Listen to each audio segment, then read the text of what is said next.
Hello everyone, welcome back. दोस्तों, कैसे हैं आप सभी? उम्मीद करता हूँ ठीक होंगे। जैसे कि आज की इस वीडियो में हम लोग देखेंगे 8 मई को जो पेपर हुआ था उसमें किस लेवल का क्वेश्चन पूछा गया, डिटेल्ड में हम लोग एक्सप्लेनेशन करेंगे इसका और समझेंगे चीज़ों को। तो जिनका भी 8 मई को पेपर हुआ है वो क्या करेंगे, देख सकते हैं आराम से कि आपने कौन सा आंसर टिक करके आया, कितना आपका सही है, कितना गलत है। ठीक है।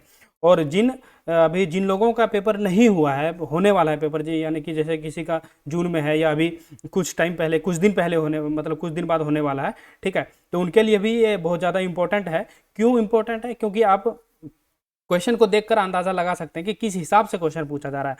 जैसे 8 मई को एक फोबिया से रिलेटेड क्वेश्चन पूछा गया था, एक्रोफोबिया करके, है ना। तो ऐसे ही हम लोग पूरा डिटेल में आज एक्सप्लेनेशन करेंगे इस 8 मई के पेपर को। ठीक है।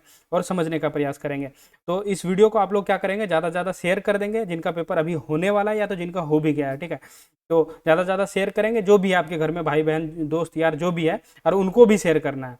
समझ रहे हैं ना, उनको भी शेयर करने का मतलब, यानी कि उनको जब तक शेयर नहीं करेंगे दोनों का सिलेक्शन होगा, फिर मजे से आराम से जिंदगी आगे का कट जाएगा, है ना। ठीक है। तो उनको भी शेयर करना जरूरी है, उनको भी शेयर कर दीजिएगा। तो चलिए आज की इस वीडियो को स्टार्ट करते हैं हम लोग और पढ़ने का प्रयास करते हैं। जैसे अगर देखेंगे आप लोग पहला क्वेश्चन, तो पहला क्वेश्चन एक इडियम दिया हुआ था हमारे पास। इडियम क्या था? Select the most appropriate option of the given idiom, यानी कि इडियम दिया हुआ है। इडियम क्या है हमारा? As a matter of fact. क्या है? As a matter of fact. और पूछ रहा है, इसमें पूछा जा रहा है कि वैसा ऑप्शन सेलेक्ट करें जो इसका मीनिंग देता हो। ठीक है। तो पहले तो एज ए मैटर का हम लोग देखेंगे, as a matter of fact का मीनिंग क्या निकल के आता है। यानी कि इसको अगर आप लोग देखेंगे तो समझ में आएगा, फैक्ट यानी कि किसी तथ्य की बात की जा रही है। क्या? तथ्य की बात की जा रही है, यानी कि एक्चुअली वास्तव में किसी चीज की बात की जा रही है। As a matter of fact यानी कि तथ्य के बारे में बात की जा रही है। तो इसका ऑप्शन देखेंगे, जस्ट एंड लास्ट मोमेंट, यानी कि जस्ट एंड लास्ट मोमेंट। तो ये तो ऑप्शन सही नहीं लग रहा है। और उसके बाद है to seize a good opportunity. Seize का मतलब क्या होता है? पकड़ना, है ना। यानी कि गुड अपॉर्चुनिटी को क्या करना? पकड़ना। ठीक है। तो ये हो गया। और तीसरा ऑप्शन हमारा है टू फॉरगिव एंड फॉरगेट, यानी कि किसी भी चीज को माफ कर देना और भूल जाना। ठीक है, इसका ये मतलब हुआ। और चौथा ऑप्शन अपना कह रहा है कि एक्चुअली एज इट हैपेंड, यानी कि वास्तव में जो बीत चुका है। ठीक है ना, बीता हुआ है, यानी कि कहीं ना कहीं फैक्ट से रिलेट कर रहा है। तो फर्स्ट वाले क्वेश्चन का हमारा सही आंसर क्या होगा? डी ऑप्शन बिल्कुल सही है फर्स्ट वाले क्वेश्चन का। ठीक है, डी ऑप्शन बिल्कुल राइट है। अगर देखें आप लोग तो ये हो गया। और एज ए फैक्ट मैटर का, यानी कि किसी भी तथ्य के बारे में बात की जा रही थी। तो फर्स्ट वाले क्वेश्चन का हमारा क्या आंसर निकल के आता है? डी नंबर ऑप्शन बिल्कुल करेक्ट है। अगर हम लोग मूव करें नेक्स्ट क्वेश्चन की ओर, तो फिल इन द ब्लैंक्स का, यानी फिलअप का एक क्वेश्चन पूछा हुआ था। क्वेश्चन था to get the dash idea you need to read do the paragraph first. ठीक है। अब ऑप्शन एक एक करके देखते हैं। पहला ऑप्शन है ऑल दो। ठीक है। ऑल दो का मतलब क्या होता है? यद्यपि। यद्यपि यानी कि हालांकि, जो बोलते हैं ना, ऑल दो, हालांकि मैं वहां गया था, है ना, इस प्रकार से बोलते हैं हम लोग। तो ऑल्दो का वही मीनिंग होता है, हालांकि या यद्यपि। ठीक है। उसके बाद नेक्स्ट बी ऑप्शन है हमारा ओवरऑल। क्या है? ओवरऑल। ओवरऑल का अगर मीनिंग देखेंगे तो क्या होता है? पूरा। क्या होता है? पूरा, यानी कि कुल मिलाकर कह सकते हैं हम लोग, टोटल, है ना। ओवरऑल का मतलब क्या हो गया? टोटल। ठीक है। इसको हम लोग क्या कह सकते हैं? कलेक्टिव भी कह सकते हैं या तो ग्रॉस भी कह सकते हैं। ठीक है ना। और तीसरा ऑप्शन है अपने पास इनसाइड। इनसाइड का मतलब क्या होता है? अंदर वाला भाग, यानी कि इन बोर्ड। अगर इसका हम लोग सिनोनिम्स देखें, यानी कि साइनो देखें, साइनो को, सिनोनिम्स को शॉर्ट में क्या बोलेंगे हम लोग? साइनो बोलेंगे। एंटोनिम को क्या बोलेंगे? एंटो बोलेंगे। ठीक है। तो इस बात का ध्यान रखेंगे। तो इन साइड का मतलब अगर देखें तो इसका साइनो होगा इन बोर्ड भी हो सकता है। ठीक है, यानी कि अंदर का मामला, अंदर की बात। ठीक है। उसके बाद इंटरनल। इंटरनल का भी मतलब क्या होता है? आंतरिक ही होता है। क्या होता है? आंतरिक ही होता है, अंदर का ही होता है। ठीक है। तो कहीं ना कहीं ये इनसाइड और इंटरनल एक दूसरे का क्या है? सिनोनिम्स हैं, यानी कि एक दूसरे से क्या है? मिलता जुलता वर्ड है। ठीक है। तो इसमें पूछ रहा है कि to get the idea you need to read do the paragraph first, यानी कि पूरा पैराग्राफ का आपको मतलब समझ के लिए क्या करना पड़ेगा? पूरा पढ़ना पड़ेगा कहीं ना कहीं। ओवरऑल जब तक आप लोग आइडिया नहीं लेंगे पैराग्राफ का, यानी कि टू गेट द पूरा पूरा आइडिया लेने के लिए हम लोग को क्या करना पड़ेगा? रीड द, तो दो फर्स्ट, यानी कि पैराग्राफ जो है पूरा पढ़ना पड़ेगा। ठीक है। यानी कि 2 नंबर का बिल्कुल सही आंसर हमारा क्या है? बी। ठीक है, बी ऑप्शन बिल्कुल राइट है।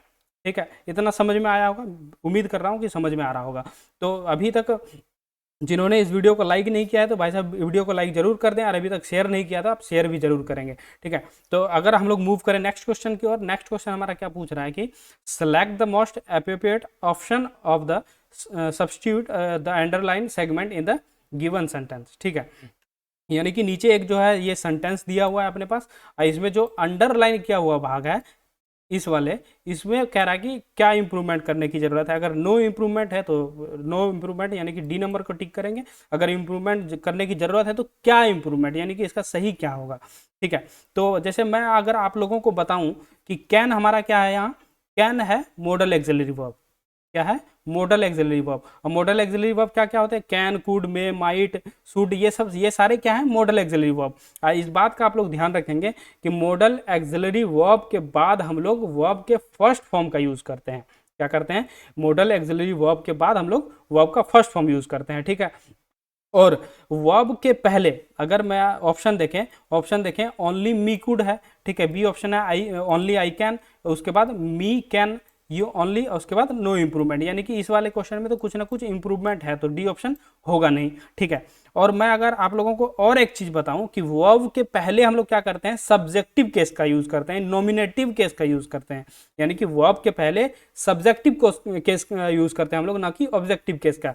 तो यहां अगर देख सकते हैं तो कैन हमारा क्या है, एक तरह से वर्ब ही है, और वर्ब के पहले क्या है मी, यानी कि ऑब्जेक्टिव केस का यूज किया गया है, तो ये बिल्कुल गलत होगा। और मैंने अभी क्या कहा कि वर्ब के पहले हम लोग क्या करते हैं, सब्जेक्टिव केस का यूज करते हैं, ठीक है। उसी तरह बी, अगर ये पहला ऑप्शन देखें ओनली मी कुड, कुड भी क्या है हमारा वर्ब का फर्स्ट फॉर्म है, वो सॉरी मॉडल एक्सिलरी वर्ब है, और मॉडल किसी भी वर्ब के पहले हम लोग क्या करते हैं, सब्जेक्टिव केस का यूज करते हैं, ना कि ऑब्जेक्टिव केस का, यानी कि मी, ये वाला भी ऑप्शन गलत हो गया। तो अपने पास सही ऑप्शन कौन सा बचा है, एक ऑप्शन बचा है बी, यानी कि इस जगह क्या होगा, only I can solve the problem. यानी कि दो बात यहाँ ध्यान रखेंगे कि मॉडल एक्सिलरी वर्ब के बाद हम लोग क्या करते हैं, वर्ब का फर्स्ट फॉर्म यूज करते हैं, और दूसरी बात कि वर्ब के पहले हम लोग क्या करते हैं, सब्जेक्टिव केस का यूज करते हैं, ना कि ऑब्जेक्टिव केस का, ठीक है। तो ये दो पॉइंट आप लोग ध्यान रखेंगे। तो तीसरे वाले क्वेश्चन का हमारा सही आंसर क्या हो गया, बी नंबर बिल्कुल सही आंसर है, ठीक है। नेक्स्ट अगर हम लोग मूव करें, अगला क्वेश्चन देखने का कोशिश करें, तो अगला क्वेश्चन है बिल्कुल बढ़िया क्वेश्चन है, आसान क्वेश्चन है। तो ये क्वेश्चन ये कह रहा है हमारा कि जो है करेक्ट स्पेल्ड वर्ड, यानी कि वैसा वर्ड को सिलेक्ट कीजिए जो कि सही लिखा हुआ है, करेक्ट है, स्पेलिंग उसका करेक्ट है। तो पहला है वेलफेयर, WELFARE, दूसरा क्या है WELLFARE, ठीक है, तीसरा है WELFAIR, और तीसरा है वो चौथा है अपना WELLFAIR, यानी कि वॉलफेयर। वॉलफेयर का अगर मीनिंग देखें, वॉलफेयर का मीनिंग होता है खुशी, हेल्थ से रिलेटेड हो, चाहे लाइफ से रिलेटेड हो, या किसी भी चीज़ से रिलेटेड हो, खुशी यानी कि इंपॉर्टेंट हो, उसी को हम लोग क्या कहते हैं, उसी को वेलफेयर कहते हैं, ठीक है। तो वेलफेयर का सही स्पेलिंग ऑप्शन नंबर ए में है, WELFARE, इस वाले का आप लोग ध्यान रखेंगे। बाकी ये भी गलत है, ठीक है, ये गलत है, डी ऑप्शन भी बिल्कुल गलत है, यानी कि वेलफेयर का सही क्या होता है स्पेलिंग, WELFARE बिल्कुल सही होता है, ठीक है। ये हो गया। अगर हम लोग नेक्स्ट मूव करें अगले क्वेश्चन की ओर, तो नेक्स्ट क्वेश्चन हमारा कह रहा है select the most appropriate synonyms of the word, यानी कि इस जो नीचे जो शब्द दिया हुआ है इससे मिलता जुलता शब्द आपको ढूंढना है। शब्द कौन सा दिया हुआ है, परसुएड, क्या पढ़ेंगे इसको, परसुएड पढ़ते हैं, परसुएड नहीं पढ़ते हैं, पहली बात क्या पढ़ते हैं, परसुएड पढ़ते हैं। परसुएड का मीनिंग क्या होता है, समझा बुझाकर किसी को बहला फुसलाकर अपना काम करवा लेना, ठीक है। परसुएड का मतलब क्या होता है, किसी को समझा बुझाकर किसी काम के लिए राजी कर लेना, किसी भी काम के लिए तैयार कर लेना, उसी को हम लोग क्या कहते हैं, परसुएड कहते हैं। अगर परसुएड का एंटोनियम्स अगर यानी उल्टा हम लोग बात करें तो इसका उल्टा क्या होगा, इसका उल्टा होगा DISSUAD, यानी कि डिस्युएड इसका अपोजिट होगा। तो देखते हैं ऑप्शन हमारा क्या कहता है। पहला ऑप्शन है हर्ट। हर्ट का मतलब क्या होता है, हर्ट से हम लोग क्या समझते हैं, यानी कि अ शॉर्ट स्टॉप, यानी कि जहाँ कुछ देर के लिए रुका जाए, उसी को हम लोग क्या कहते हैं, हर्ट कहते हैं, ठीक है।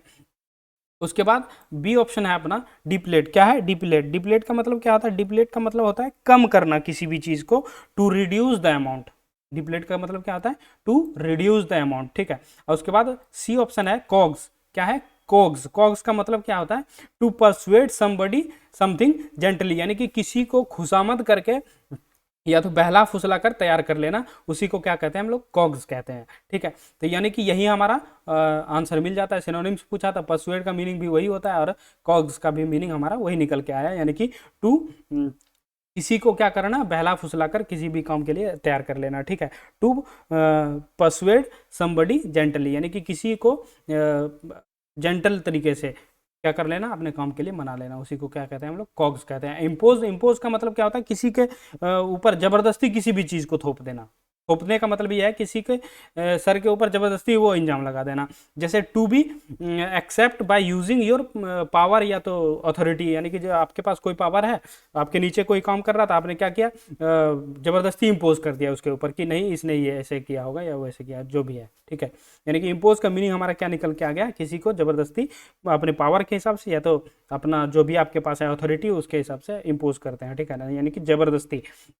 और यानी कि इस वाले ऑप्शन का बिल्कुल सही हमारा क्या आंसर है, कोग्स। इसका सही एग्जांपल, एकदम बिल्कुल सटीक एग्जांपल अभी देखने को मिल रहा है, जो अभी जो ये क्या कहते हैं, द केरला स्टोरी रिलीज हुई है मूवी, तो बहुत ही इसका बेस्ट एग्जांपल कह सकते हैं।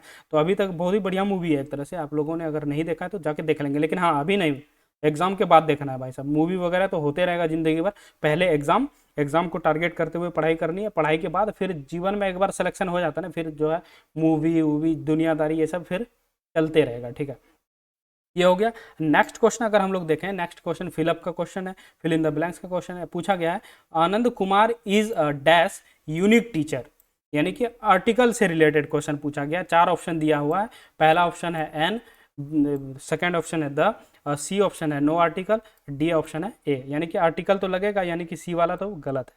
ठीक है, पहले ही सी ऑप्शन बाहर हो चुका है। ठीक है, अगर मैं आप लोगों को बताऊं कि आर्टिकल चैप्टर जो है, जैसे हम लोग पढ़ते हैं ना, आप लोगों को पढ़ाया जाता है कि ए ई आई ओ यू के पहले एन का यूज़ करेंगे, वोवेल के पहले एन का यूज़ करेंगे, कॉन्सोनेंट के पहले ए का यूज़ करेंगे। तो आर्टिकल चैप्टर ऐसे पढ़ने का बिल्कुल भी नहीं है। ठीक है, आर्टिकल चैप्टर बेसिकली साउंड पर बेस्ड चैप्टर है, यानी कि साउंड के आधार पर आर्टिकल लगाया जाता है, ना कि ए ई आई ओ को देखकर। ठीक है, जैसे अगर यहाँ जिन्होंने ए ई आई ओ की तरफ पढ़ा होगा तो उनका यहाँ 100% ये क्वेश्चन गलत होगा, क्योंकि वो यूनिक यू शब्द देखते ही एन ऑप्शन लगाएंगे, लेकिन ये ऑप्शन बिल्कुल गलत है। अगर आप लोग यूनिक को देखें तो यूनिक साउंड पे अगर जाएं तो ये का साउंड आता है। ठीक है, और इसके पहले हम लोग क्या करेंगे, आर्टिकल ए का यूज करेंगे। ठीक है, अब बहुतों के मन में आएगा कि हम लोग द का यूज क्यों नहीं करेंगे, तो द आर्टिकल का यूज हम लोग कहाँ करते हैं, the is use to make something या समबडी स्पेशल, यानी कि किसी भी चीज को पर्टिकुलर बनाने के लिए या तो स्पेशल बनाने के लिए वहां हम लोग आर्टिकल द का यूज करते हैं। तो भाई साहब यहाँ द का यूज क्यों नहीं होगा, क्यों, इसीलिए नहीं होगा क्योंकि यहाँ पहले ही इंडिकेट कर दिया गया है आनंद कुमार, स्पेसिफाई कर दिया गया पहले ही आनंद कुमार क्या है, एक यूनिक टीचर है। तो यहाँ द आर्टिकल का तो कोई मतलब बनता ही नहीं है, यानी कि बी ऑप्शन भी बिल्कुल गलत है। तो यहाँ आंसर हमारा निकल के क्या आता है, ए बिल्कुल सही आंसर है। जैसे आप लोग देख सकते हैं, यूनिक तो है ही अपना, यूरोपियन एक शब्द होता है, हो सकता है ये भी पूछा जाए, अगले एग्जाम में पूछ लिया जाए, तो इसको भी आप लोग ध्यान में रखेंगे। यूरोपियन यानी कि यूरोपियन, यानी कि इसमें भी यू का ऑप्शन आ रहा है ना, इसमें यू का साउंड आ रहा है, तो इसमें भी क्या लगेगा, आर्टिकल ए लगेगा।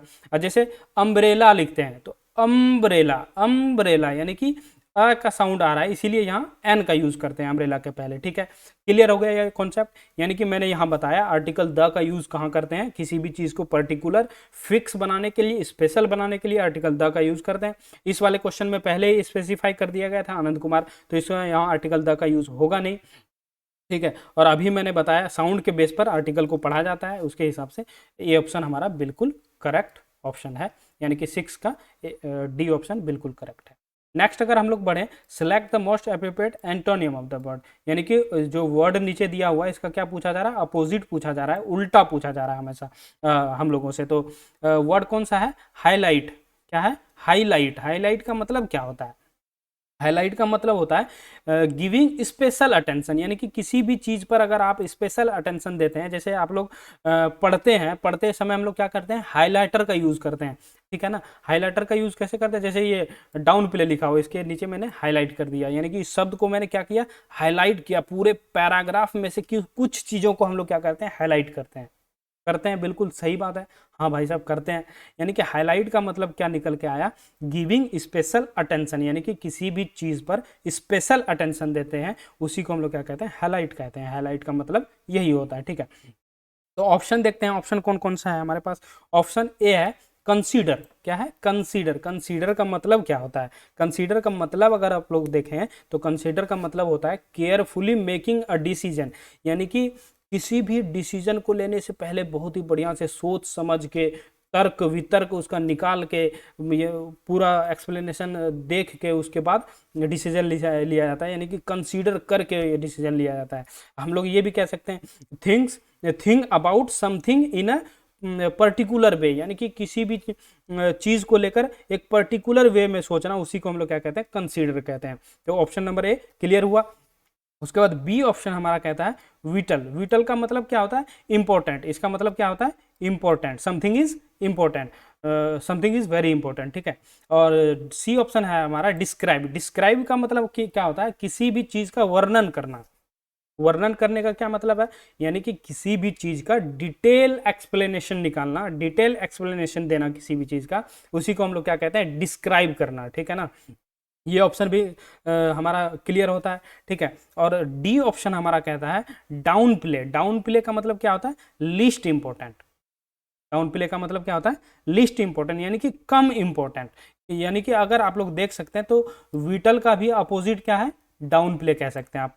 विटल का क्या मतलब क्या होता था, क्या हो रहा था, इंपॉर्टेंट निकल के आ रहा था। और डाउन प्ले का मतलब क्या आ रहा था, क्या आ रहा है, लीस्ट इंपॉर्टेंट, यानी कि कम इंपॉर्टेंट, ये भी हो सकता है। और हाईलाइट का मतलब भी मैंने क्या बताया, गिविंग स्पेशल अटेंशन, यानी कि किसी भी चीज को स्पेशल बना रहे हैं हम लोग, है ना, ज्यादा इंपॉर्टेंट बना रहे हैं, इसीलिए उसको क्या कर रहे हैं, हाईलाइट कर रहे हैं, ठीक है ना, समझ रहे हैं आप लोग। तो इस वाले 7 नंबर क्वेश्चन का हमारा सही आंसर क्या है, डी ऑप्शन बिल्कुल करेक्ट है। यहाँ तक समझ में आया आप लोगों को। अगर समझ में आ रहा है तो क्लास को लाइक जरूर करेंगे, अभी तक जिन्होंने शेयर नहीं किया है तो शेयर जरूर कर देंगे, क्योंकि कहते हैं ना वो, एक कहते हैं पूरी धरा साथ दे तो कुछ और बात है। ध्यान से सुनिएगा, पूरी धरा साथ दे तो कुछ और बात है, तू जरा साथ दे तो कुछ और बात है। चलने को तो एक पांव पर चलती है दुनिया, मगर दूसरा भी साथ दे तो कुछ और बात है। तो दूसरा पांव आप लोगों का ही रहेगा, इसीलिए आप लोग ज़्यादा से ज़्यादा अपना सपोर्ट दिखाइए, ठीक है। क्लास को ज़्यादा से ज़्यादा शेयर कीजिए ज़्यादा लोगों तक जाके, और सब और जितने भी लोग हैं इस क्लास का फ़ायदा उठा सकें, और जिनका पेपर नहीं हुआ है, पेपर होने वाला है, वो कुछ सीख के एग्जाम हॉल में जा सके, ठीक है ना, समझ के जा सके क्या पैटर्न, कैसे क्या रह रहा है, कैसे क्वेश्चन पूछा जा रहा है, ठीक है। नेक्स्ट अगर हम लोग मूव करते हैं अगले क्वेश्चन की ओर, तो जैसे 8 मई के पेपर में फोबिया से रिलेटेड क्वेश्चन पूछा गया था, तो मैं अभी जो क्या करूंगा, आप लोगों को कुछ इंपॉर्टेंट फोबिया के बारे में बता दे रहा हूं, जो कि बहुत ही इंपॉर्टेंट है, हो सकता है अगला एग्जाम में पूछ लिया जाए। तो ये मैंने कुछ फोबिया के बारे रिलेटेड लिया हुआ है, कुछ वर्ड जो कि बहुत ही इंपॉर्टेंट है आप लोगों के लिए, ठीक है। तो पहला है अपने पास एक्रोफोबिया। एक्रोफोबिया का मतलब क्या होता है, फियर ऑफ हाइट, यानी कि जिसको ऊंचाइयों से डर लगे, यानी कि अगर उसको ऊंचाई में ले जाके आप छोड़ देंगे तो उसको लगेगा कि भाई साहब अगर हमको यहाँ से ढकेल दिया जाए, नीचे फेंक दिया जाए तो क्या होगा मेरा स्थिति, यानी कि ऊंचाई से उसको क्या लग रहा है, डर लग रहा है, उसी को हम लोग क्या कहते हैं, एक्रोफोबिया। और यही वाला 8 मई के एग्जाम में पूछा गया था, एक्रोफोबिया, ठीक है। अगर नेक्स्ट हम लोग देखें पायरोफोबिया। पायरोफोबिया का मतलब क्या होता है, फियर ऑफ फायर, यानी कि आग से डर लगना, क्या होना, आग से डर लगना, उसी को हम लोग क्या कहते हैं, फियर ऑफ फायर, पायरोफोबिया, ठीक है, क्लियर है। अगर नेक्स्ट हम लोग देखें गाइनोफोबिया। गाइनोफोबिया का मतलब होता है फियर ऑफ फीमेल, बहुत ही गजब का वर्ड है, क्या है, फियर ऑफ फीमेल, यानी कि फीमेल से डर लगना, या तो हम लोग ये भी कह सकते हैं डिसलाइक, यानी कि फीमेल को जो डिसलाइक करता है उसी को हम लोग ये भी कह सकते हैं गाइनोफोबिया, है ना, फियर ऑफ फीमेल, गाइनोफोबिया, ठीक है। और दूसरा 4th नंबर का वर्ड है अपने पास एंड्रोफोबिया। एंड्रोफोबिया का मतलब होता है फियर ऑफ मेल, यानी कि मेल से डर लगना, यानी कि आदमियों से डर लगना, उसी को क्या कहते हैं, एंड्रोफोबिया कहते हैं, ठीक है। नेक्स्ट अगर हम लोग देखें नेक्रोफोबिया। नेक्रोफोबिया का मतलब होता है फियर ऑफ डेड बॉडी, यानी कि मृत शरीर, अगर हिंदी में बोले मृत शरीर, यानी कि जिनका डेथ हो चुका हो, जो मर चुका हो, उसके बॉडी से डर लगना, या तो अपने मौत से डर लगना, उसी को हम लोग क्या कहते हैं, नेक्रोफोबिया कहते हैं, ठीक है। तो नेक्रोफोबिया को याद रखेंगे, फियर ऑफ डेड बॉडी या तो फियर ऑफ डेथ, उसी को हम लोग क्या कहते हैं, नेक्रोफोबिया कहते हैं, ठीक है। यहाँ तक समझ में आया, बिल्कुल समझ में आया होगा। अगर हम लोग आगे देखें फोटोफोबिया। फोटोफोबिया से ही देख सकते हैं। फोटो का मतलब क्या होता है, चित्र, ठीक है ना। और इसका मतलब क्या निकल के आता है, फोटोफोबिया का मतलब हमारा निकल के आता है फियर ऑफ लाइट, यानी कि लाइट में अगर जाते हैं तो आप लोगों का क्या होता है, कुछ ना कुछ परछाई बनता है, यानी कि इस तरह रिलेट कर सकते हैं आप लोग। मैं रिलेट करने का तरीका बता रहा हूँ।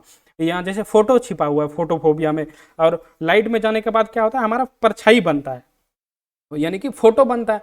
फोटोफोबिया यानी कि फियर ऑफ लाइट, इस तरह से आप लोग याद कर सकते हैं, ठीक है। नेक्स्ट अगर हम लोग देखें पैनोफोबिया, पैनोफोबिया का मतलब होता है फियर ऑफ एवरीथिंग, यानी कि सब चीज़ों से डर लगना, पैनोफोबिया कहलाता है, ठीक है। सब चीज़ों से डर लगना, फियर ऑफ एवरीथिंग, पैनोफोबिया। नेक्स्ट हम लोग देखें नेक्टोफोबिया, क्या है, नेक्टोफोबिया। नेक्टोफोबिया का मतलब होता है फियर ऑफ डार्कनेस, यानी कि अंधेरे से डर लगना, अंधेरा से डर लगना। या तो इसको हम लोग ये भी कह सकते हैं, नेक्टोफोबिया का मतलब क्या होता है, फियर ऑफ नाइट, यानी कि रात से डर लगना, उसी को हम लोग क्या कहते हैं, नेक्टोफोबिया।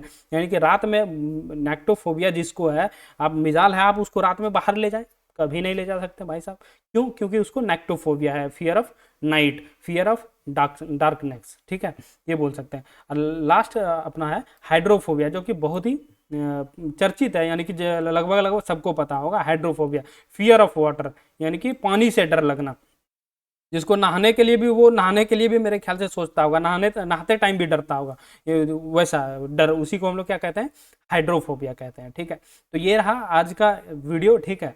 तो उम्मीद करता हूँ कि ये वीडियो आप लोगों को पसंद आई होगी। अगर पसंद आई वीडियो तो वीडियो को लाइक देखो कर देना भाई साहब, क्योंकि जैसे एग्जाम में पूछा गया क्वेश्चन है, कहाँ से पूछा गया, फिर उसका पैनल फाइल बनाना, फिर उसको रिकॉर्ड करना, फिर उसको क्या कहते हैं, फिर अपलोड करना, तब जाके आप लोगों के पास पहुंचता है, और फिर आप लोग समझ सकते हैं और पढ़ सकते हैं, ठीक है।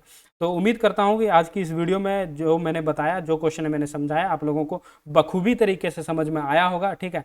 और कुछ ना कुछ आप लोगों ने सीखा जरूर होगा, ये मेरी ऐसी उम्मीद है, ठीक है।